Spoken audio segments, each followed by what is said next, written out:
ঋণ পরিশোধ করেও বিপাকে মহিলারা। দুবরাজপুরে আটক ঋণ প্রদানকারী সংস্থার কর্মীরা।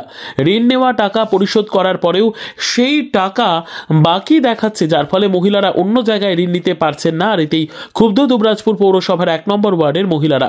বেসরকারি ঋণ প্রদানকারী সংস্থা মুথুট মাইক্রোফিন লিমিটেডের বিরুদ্ধে অভিযোগ এলাকার মহিলাদের। গতকাল সন্ধ্যায় এই বেসরকারি ঋণ প্রদানকারী সংস্থার 2 কর্মী বকেয়া আদায় করতে এলে তাদের ঘিরে ফেলেন এলাকার মহিলারা। পরে আরও একজন কর্মী এলে তাকেও আটকে দেওয়া হয়। দীর্ঘ প্রায় 2 ঘন্টার ওপর তাদের আটকে রাখেন মহিলারা। তাদের ঘিরে ধরে তাদের ক্ষোভ উগরে দেন এলাকার মহিলারা। যদিও মহিলাদের কোনো সদুত্তর দিতে পারেনি বেসরকারি ঋণ প্রদান সংস্থার কর্মীরা।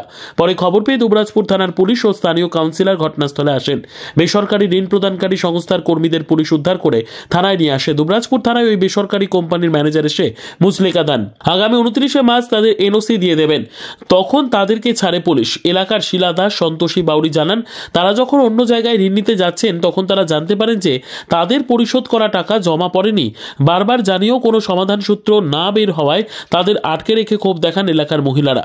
ঋণ প্রদানকারী সংস্থার কর্মীদের বিরুদ্ধে অভিযোগ, তারা কিস্তির টাকা নিয়ে গিয়ে জমা করেনি, যার ফলে বাকি পড়ে থাকছে ঋণের টাকা। এছাড়াও বাড়িতে কেউ না থাকলে দরজা ভাঙার অভিযোগ তুলছেন এলাকার মহিলারা।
তখন আপনারা কেন আটকাবেন না?